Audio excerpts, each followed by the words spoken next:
Expensive একটু 35 এর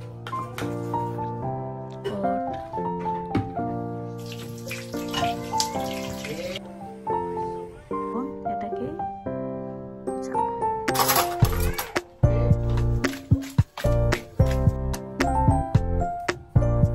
এটাকে ঘুম পাড়াই দিলাম। সবকিছু এখন গোছাচ্ছি। হ্যালো এভরিওয়ান, আসসালামু আলাইকুম। সবাইকে অনেক অনেক ভালোবাসা জানিয়ে শুরু করছি আরও একটি নতুন ব্লগ। আমার মায়ের সব ভাই বোনেরা কেমন আছো? আমরা তো ভালো আছি আলহামদুলিল্লাহ। আর আজকের ব্লগটা সকাল থেকে স্টার্ট করলাম। সকালের জন্যে বেশি করে ডিম দিয়ে ভাত ফ্রাই করেছি। আমার হাতের এই ভাত ফ্রাইটা অনেক মজা হয়। অনেকেই আছেন যে পেঁয়াজের সাথে ডিম দেন, তারপর হচ্ছে ভাত অ্যাড করেন, কিন্তু আমি এভাবে করি না। আমি প্রথমে পেঁয়াজ ফ্রাই করে নিই, তারপরে ভাতের সাথে হচ্ছে ডিম মিক্স করে মাখিয়ে তারপরে পেঁয়াজের সাথে 2 মিনিট ফ্রাই করে নামিয়ে ফেলি। এতে করে অনেক সফট থাকে। আর পেঁয়াজের সাথে ডিম দিলে দেখা যায় যে আস্তে আস্তে হয়ে যায়, ডিমটা একটু শক্ত হয়ে যায়, খেতে ভালো লাগে না। এদিকে আমার একটা পার্সেল আসছে সেখান থেকে। এইসব প্রোডাক্টের ভিডিও কয়েকদিন আগে তোমাদের সাথে শেয়ার করেছি। আসলে আমার এই ভিডিও এডিট করা ছিল না, 2-3 দিন ধরে কোনো ভিডিও ব্লগ শেয়ার করতে পারছিলাম না। তো এই সেইন হল আবার দেখা যায় যে বেশি এডিট করতে হয় না, সেই কারণেই আমি তোমাদের সাথে এই ভিডিওটা শেয়ার করেছিলাম। তো সেই দিনের এই বাকি অংশ হচ্ছে আর শেয়ার করছি। সেখান থেকে অনেক কিছু অর্ডার করেছিলাম। এই টেবিলের কাপড় অর্ডার করতে গিয়ে আসলে এই হাবিজাবি এত কিছু অর্ডার করেছি। শীতের জন্য জুতা, তারপরে একটা ড্রেস অর্ডার করেছি। ড্রেসটা আমার এত পছন্দ হয়েছে, কাপড়টা অনেক সফট। এই জুতাগুলোর মধ্যেও ডিসকাউন্ট ছিল। এই গোল্ডেন কালারটা কিনেছি 5 ইউরো দিয়ে। তারপরে শীতের জুতা একটা 4 ইউরো, একটা 5 ইউরো এরকম ছিল। সেই নিয়ে ঢুকলে আসলে মাথা নষ্ট হয়ে যায়। যারা কিনা সেই নিয়ে অর্ডার করেন ওনারা জানেন যে একটা দুইটা অর্ডার কোনো মতেই সম্ভব না। দেখা যায় যে কম হলেও 5টা 6টা, আমার তো 8টা 10টা হয়ে যায়। কোনটা রেখে কোনটা দিব মাথা ঠিক থাকে না। এমনিতে দেখা যায় যে দাম নাই 1 ইউরো 2 ইউরো এইরকম, কিন্তু যখন অর্ডার করি তখন দেখা যায় যে 100 ইউরো হয়ে যায়। এই অর্ডারে আমদিনের জন্য অনেক কিছু অর্ডার করেছি। প্রত্যেকবার যখন সেইন থেকে পার্সেল আসে তখন আমার থেকে আমদিন অনেক বেশি এক্সাইটেড থাকে। ও জানে ওর জন্য আমি কিছু না কিছু অর্ডার করব। আর আমি প্রত্যেক অর্ডারে ওর জন্য কিছু কম হলেও একটা জিনিস রাখি, কারণ ও অনেক খুশি হয়।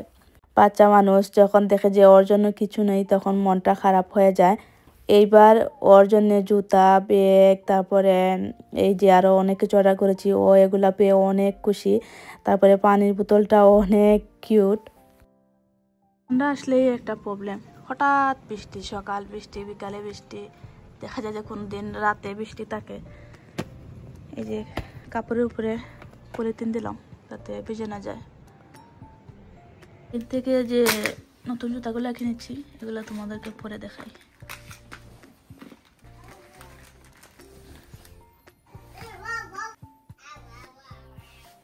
ট্রেনের এই জুতাটা আমি অনেক শখ করে কিনেছিলাম, আমার অনেক পছন্দের। এটা হিল হওয়ার কারণে সবসময় পরতে পারি না, তাই ফ্ল্যাটের মধ্যে একটা কিনেছিলাম। এটা পরতে পরতে এটার অবস্থা শেষ, আরো কয়েকদিন পরে তারপরে ফেলে দেব। এই জুতাটা দেখতে এত সুন্দর, আমি পরি না, ময়লা হয়ে যাবে। ড্রেসটা কাপড় এত ভালো, জর্জেট কাপড়, পলিস্টার না। এটা আবার এক্সপেন্সিভ একটু, 35 ইউরো দিয়ে কিনেছি। এরকম সামন দিয়ে কাটা ড্রেস আমার অনেক ভালো লাগে। হাঁটার সময় একটু বের হয়, অথবা হিল জুতা পরলে অনেক সুন্দর লাগে। এটা পরে একদিন বাহিরে যাব। হচ্ছে একজন আপুর কমেন্টের উত্তর দেই, আর বোনটাকে সরি বলবো। অনেক আগে উনি আমাকে কমেন্ট করেছেন, আমার রেগুলার ভিডিও দেখেন। তো আমার কয়েকটা ভিডিও হচ্ছে আগে এডিট করা ছিল, সেই কারণে আর ওনার প্রশ্ন উত্তর দিতে পারিনি। আমি চাইছিলাম যে এই যখন সেন শপিং করব তখন এই উত্তরটা দিব। তো উনি বলেছিলেন যে আমি কিভাবে ড্রেস এবং জুতার সাইজ বুঝি, এটার জন্য ওনাকে বলি। তো এই ধরনের পার্টি ড্রেস আসলে একটু টাইট ফিট থাকে, সাইজটা একটু ছোটো থাকে। তো আমি একটু বড় সাইজের অর্ডার করি। এখানে ডাবল এক্সেল অথবা এক্সেল দিলেও হবে সাইজে। আর নর্মাল যে আমি এই টপসগুলো পরি এগুলা হচ্ছে আমি এই এল তারপরে এক্সেল অর্ডার করি, কারণ এখন একটু বড় সাইজের টপস পরতে ভালো লাগে। আর একটু মিডিয়াম স্বাস্থ্য যাদের, তাদের এম বা এল এ হয়ে যাবে, আর একটু মোটা সাইজের জন্য আর কি এই এক্সেল। আর উনি জুতার সাইজ জানতে চেয়েছিলেন। আমি নর্মালি 40 সাইজের জুতা পরি, কিন্তু যখন শু জুতা অর্ডার করি তখন 41 অর্ডার করি, কারণ শু জুতা একটু ছোটো থাকে।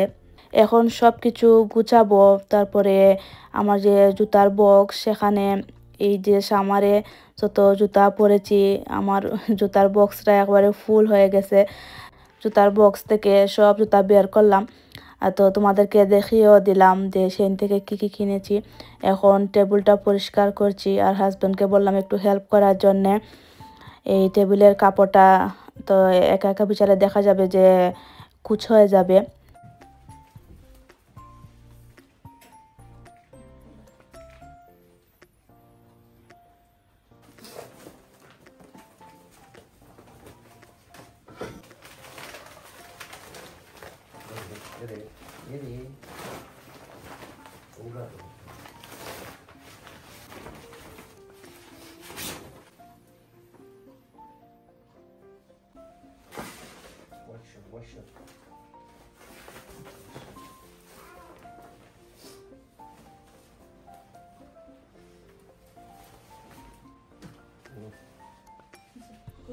আমার এই টেবিলটা হলো হোয়াইট কালার, তো দেখা যায় যে মশলার দাগ পড়লে হলুদ কালার দাগ পড়ে যায়। তো এখন হলো একটু শান্তি লাগছে যে টেবিলটার মধ্যে আর দাগ পড়বে না। এখন তোমাদেরকে কাছ থেকে দেখাই। এই কাপড়টা কিন্তু একটু দামি, কিন্তু আমার কাছে খুবই ভালো লেগেছে এই সাইড দিয়ে লেস দেওয়ার কারণে। তারপরে রান্নাটাও অনেক সুন্দর। আর আমার এই ফুলগুলো এত ভালো লেগেছে, দেখে মনে হচ্ছে না প্লাস্টিকের ফুল। এই তো আমার টেবিল কর্নারটা একটু সিম্পল করে ডেকোরেশন করে নিয়েছি, কীরকম লাগছে জানিও। আর এই যে আমার এই ওয়ার্ডের উপরের অবস্থা, এটা সব সময়ই হয়। এখানে হচ্ছে সব আমরিনের খাবার দাবার রাখা এই নিচের ড্রয়ারগুলোর মধ্যে। তো আমরিন খাওয়ার পরে এটার উপরে রাখে, সেই কারণে এটার অবস্থা এরকম হয়ে যায়। তো আমি গুছিয়ে নিয়েছি। আর এই যে বাহিরে অনেক বৃষ্টি হচ্ছে, তো বৃষ্টির দিনে একটু ভাজা পোড়া খেতে কিন্তু ভালোই লাগে। এখানে আমি আলু চিপস, তারপরে সিঙ্গারা, সমোসা এগুলা ফ্রাই করছি।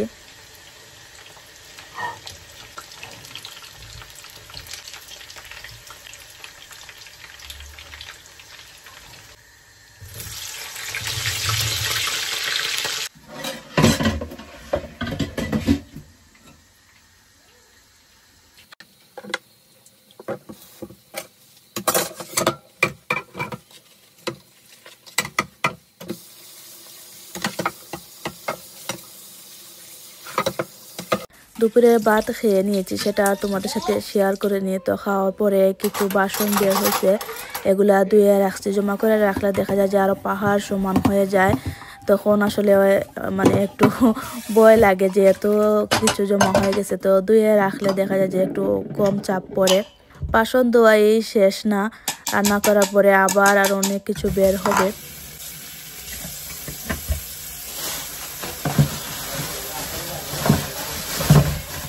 ফ্রিজ থেকে মাছ বের করলাম রান্না করার জন্যে।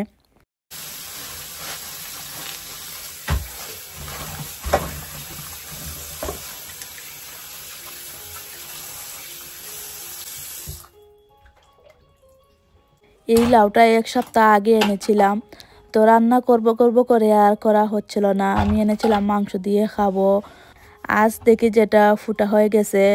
আর কাটার পরে তো মনটা খারাপ হয়ে গেল, এটা এত শক্ত হয়েছে, এটা আর কোনো মতে খাওয়া সম্ভব না। জাল করলেও এটা সিদ্ধ হবে না। এটা এরকমই ছিল নাকি বেশি দিন বাসায় থাকার কারণে এরকম হয়ে গেছে জানি না। তো ফেলে দিয়েছি, এটা রান্না করিনি। এখন মাছ ক্লিন করছি। এটা হলো প্রত্যেক দিন রান্না করার আগের একটা কাজ, প্রত্যেক দিনই করতে হয়। মাছ ক্লিন করার পরে ফ্রাই করতে হয়। তো আজ মাছটা একটু বেশি করেই ভিজিয়েছি। এই সব মাছ ফ্রাই করে হচ্ছে কিছু রান্না করব, আর কিছু ডিপ ফ্রিজে রেখে দেব। এই নেক্সট টাইম রান্না করতে হলে আর ফ্রাই করতে হবে না, মানে একটু কাজের প্রেশার কমিয়ে রাখলাম আর কি। তারপরে আগে যে টেবিলের উপরে কাপড় ছিল সেগুলা ধুয়ে রোদে দিলাম। মাছের মধ্যে বেশি করে হলুদ মাখিয়ে এখন ফ্রাই করে নেব। আর রান্না করব হচ্ছে কাসকি মাছ।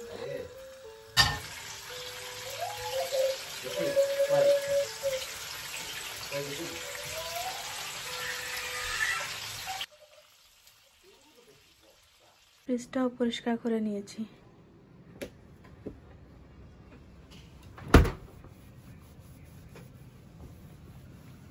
ফ্রাই হয়ে গেছে। রান্না একটু পরে বসাবো, যেহেতু দুপুরের খাবার খেয়ে নিয়েছি, তো এগুলো হচ্ছে রাতের জন্য রান্না করব। তো প্রথমে ভাবলাম যে বাসাটা একটু পরিষ্কার করে নেই।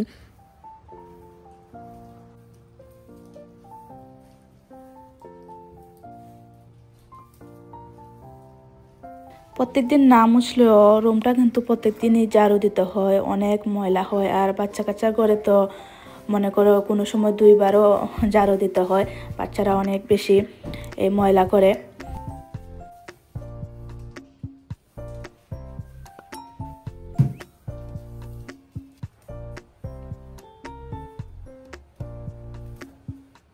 ছেলেটাকে ঘুম পাড়াই দিলাম, এখন বাকি কাজটুকু করব।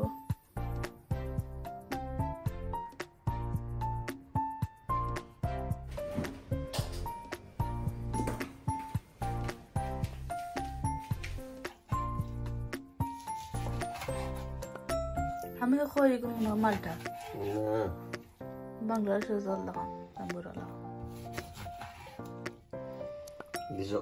dice kita ho Spanish এটা poma poma পোমা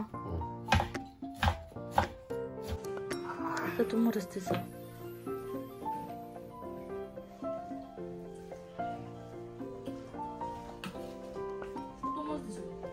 au এটা হচ্ছে বাংলাদেশের জাম্বুরার মতন, এটা এদেশি। তো হাজব্যান্ড আবিষ্কার করেছেন যে এটা নাকি বেশি করে জাল দিয়ে, শুধু এটা না, এই সর্দির মধ্যে কমলা মালটা বা এই ধরনের জাম্বুরা বেশি করে জাল আর এই রসুন দিয়ে খেলে নাকি সর্দি চলে যায়। ওনার সর্দি তো এত জাল দিয়েছে খাওয়ার পরে মানে অবস্থা অন্যদিকে চলে গেছে। আমি একটু খাওয়ার পরে আর খাইনি, অনেক জাল, সাথে হচ্ছে একটু তিতা লাগছিল, আমার কাছে ভালো লাগেনি।